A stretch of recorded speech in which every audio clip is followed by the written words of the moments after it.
Kumusta mga kasaliksik? Maniniwala ka ba kung sabihin ko sa iyo na maliban sa ulan at niebe ay maaari pang may bumagsak na bagay mula sa ating kalangitan na paniguradong magbibigay takot at labis na gugulat sa buong sanlibutan?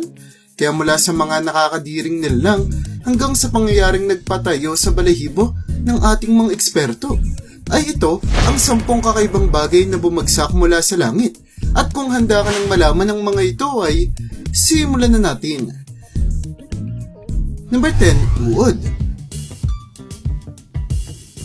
Sa dinami-rami ng maaaring mahulog mula sa kalangitan ay nakakasiguro ako na ang umulan na bagay sa bansang China ang isa sa pinaka hindi ko gusting maranasan ng masa. Sa kadila ng biglaro, nagsibagsakan sa bansa ang napakaraming mga bulate kung saan makikita sa mga bidyong nakuhanan na nagawa pa ng mga itong gumapang sa mga pinagbagsakan nilang mga sasakyan. Makikita rin dito ang libo-libong mga bulate na nagsisigapangan sa kalsada na talaga namang nagpatayo sa balahibo ng lahat ng nakakita, kung saan ayon pa sa mga residente ng lugar na pinagganapan ng kakaibang pangyayari na ito ay marami raw sa kanilang makakagamitan ng napasok ng mga bulate na sa kasamang palad ay naging dahilan para magkasira-sira ang mga ito. Ayon sa mga ekspertong nag-imbestiga sa pangyayaring ito, ay maaaring isa raw buhawi o bagyo ang may rason sa pag-ulan ng bulate mula sa kalangitan ng bansang China, kung saan posibleng nadala raw ng malakas na hangin ang mga maliliit na uod na kalaunan ay siyang nagdulot para magkalat ito sa lugar. Number 9, pag-ulan ng dugo. Alam mo ba na sa tuwing sumasapit ang buwan ng Hulyo hanggang buwan ng Setyembre sa bansang India ay merong inaasahang kakaibang kaganapan ang mga residente ng lugar na maaaring magbigay takot raw sa buong sanlibutan?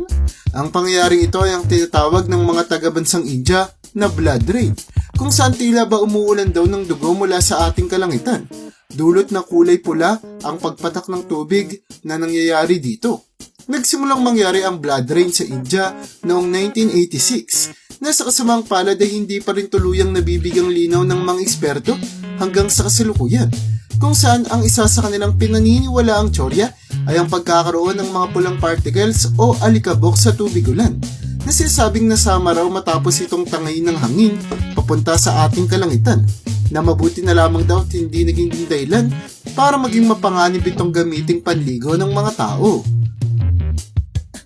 Number 8, lamprey. Hindi na may tatanggipan ng kahit na sino sa atin na ang mga lamprey ang isa sa pinaka nakapangingilabot na nilalang sa ating planeta, kung saan sa kanilang itsura na tila ba isang nilalang na tanging butas lamang ang bunganga na makikitang napupuno ng mga ngipin, ay talaga namang hindi nakataka-taka pang sabihin na isa ang kanilang itsura sa pinaka hindi kaaya-aya. Pero alam mo ba na pwedeng umulan mula sa kalangitan ang nakapangingilabot na nilalang na ito?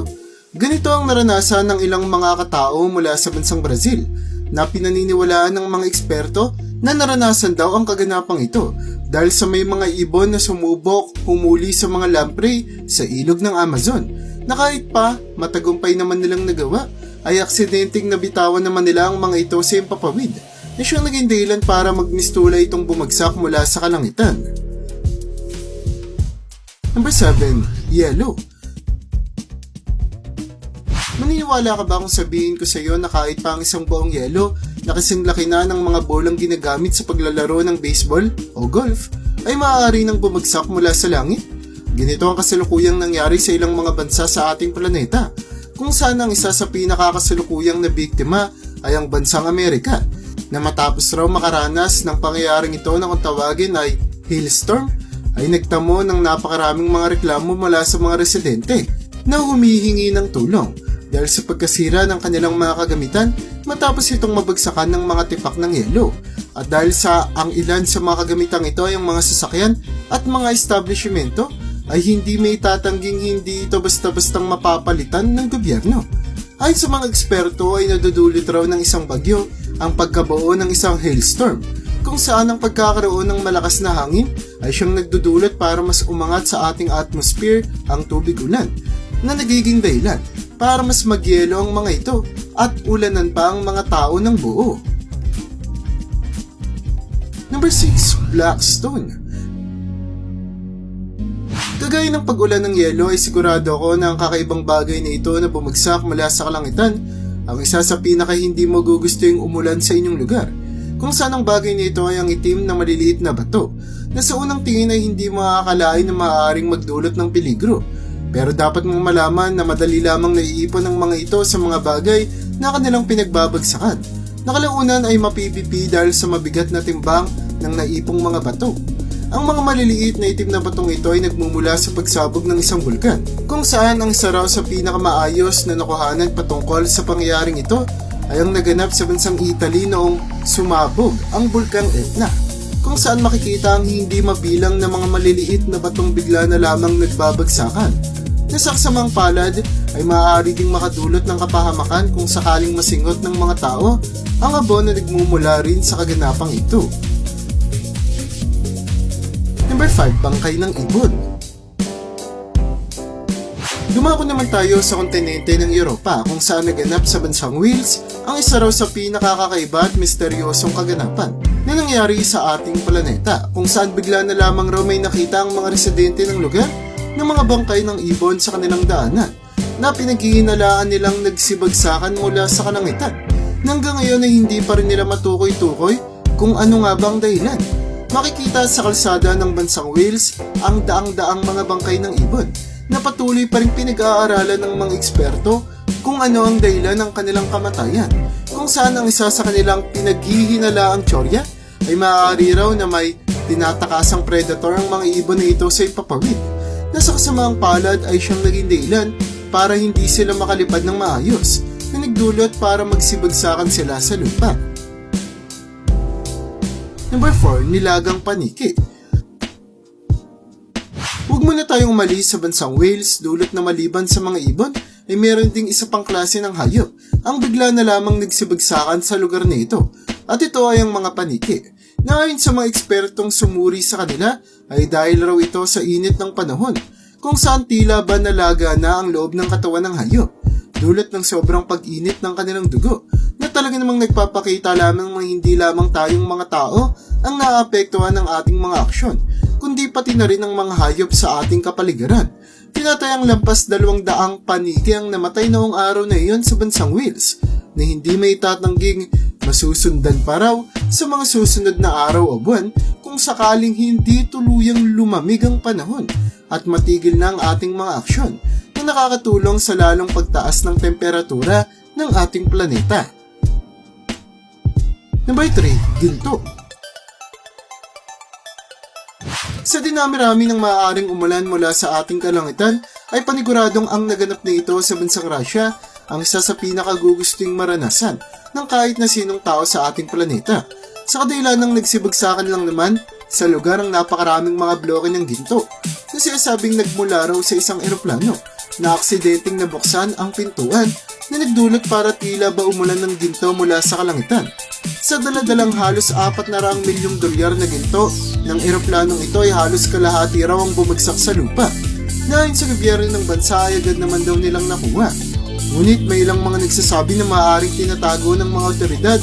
ang impormasyon na may ilang mga bloke silang nawawala na posibleng napulot raw ng mga taong senwerteng nakakita at hindi na binalik kahit pa nilabas na ito sa balita.